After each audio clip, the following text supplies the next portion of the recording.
Wien is not just a beautiful city, it's full of endless adventures. Off again by subway to the Kunsthistorisches Museum, the Art History Museum. The Habsburgs really knew how to do it. You'll see. There are two museums facing each other on the Maria Theresia Platz.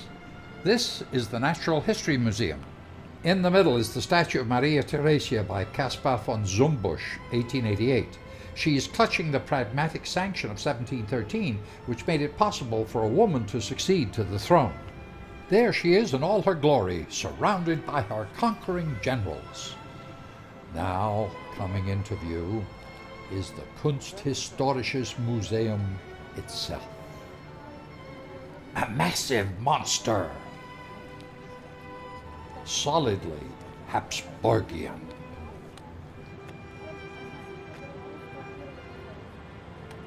The Graf is consulting the oracle to see what we shall see in the museum. Time to briefly consider our plan of attack. Decision made. Time to go.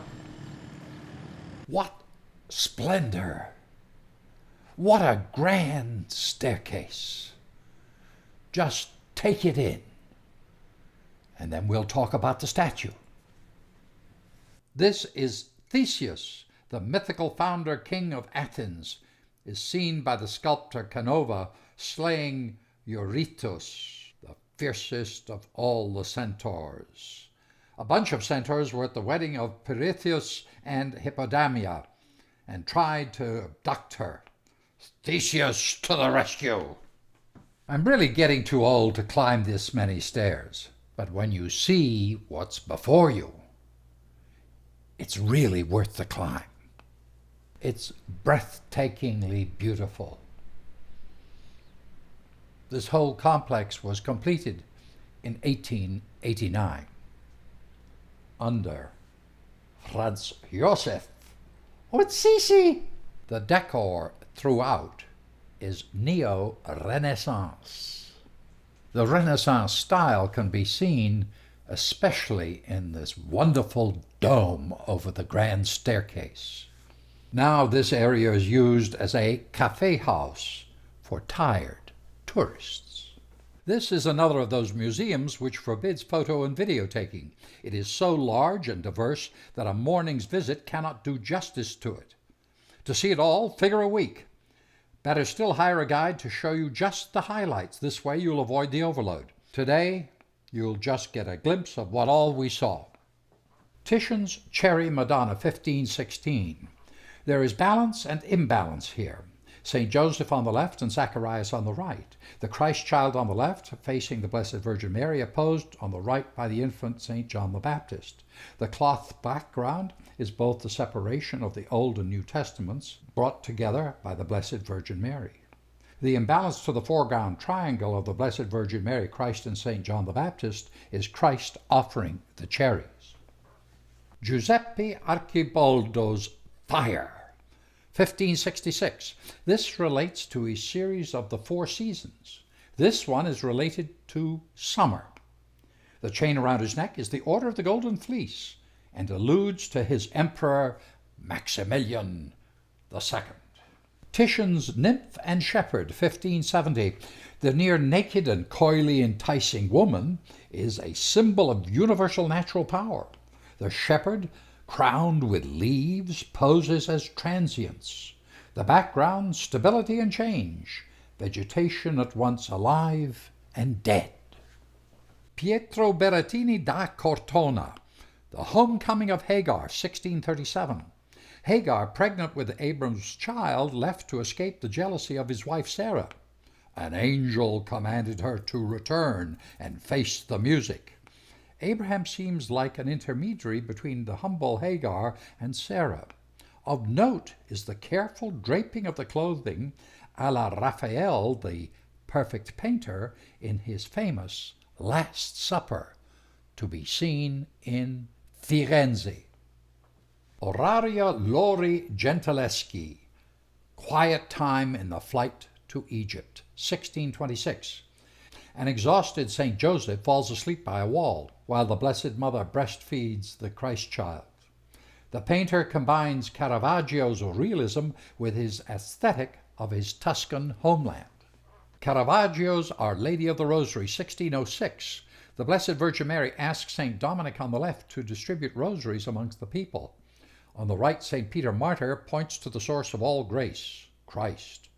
The founder asks us to seek shelter with St. Dominic and the Rosary. It was painted in Rome, and in 1620, a bunch of artists, including Rubens and Jan Bruegel, donated it to the Dominican Church in Antwerp. Jan van Eyck, Cardinal Niccolo Albergati, 1435.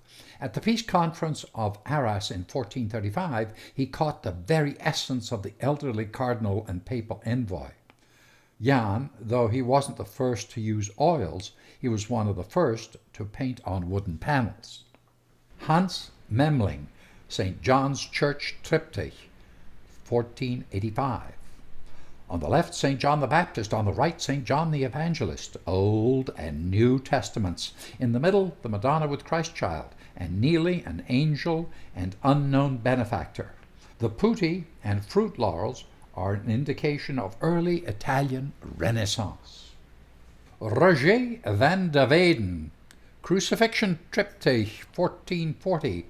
It was started as one piece and then sawn into three pieces. On the outer two panels, Mary Magdalene on the left and Veronica on the right.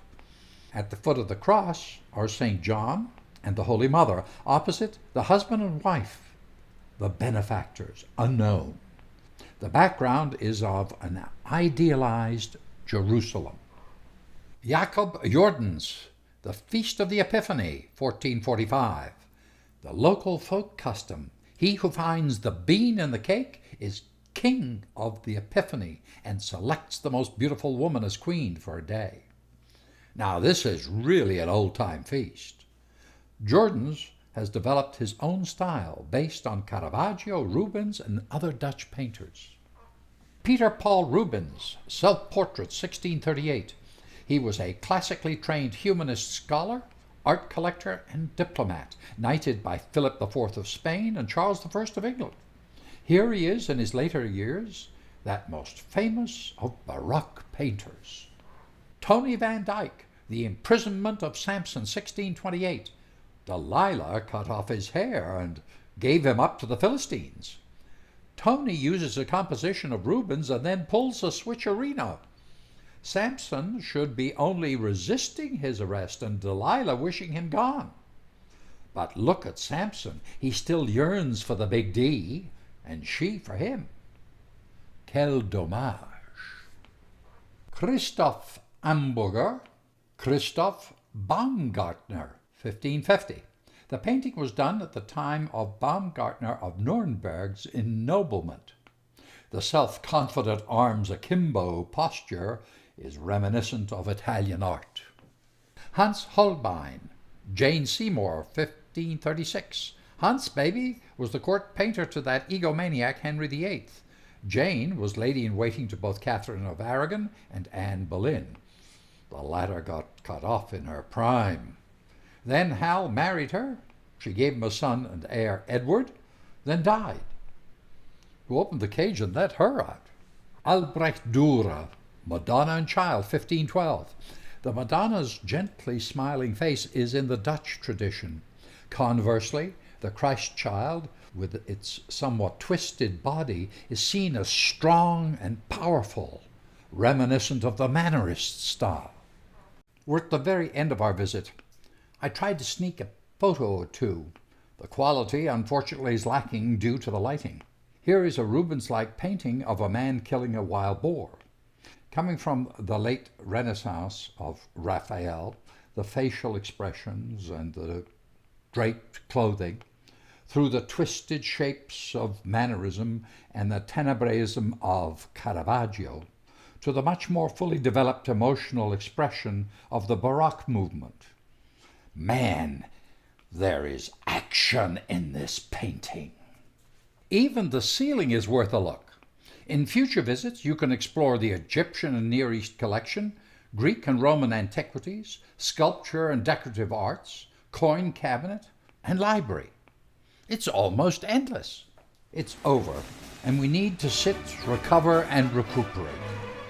A fast tram ride to the subway, then to the Stephansdom Platz, and our last Blick über Wien. What better than a visit to Zola at Doenko? Graf Peter goes back to Bad Homburg. And I, Dave the Ray, go to Hungary in my first stop, Budapest.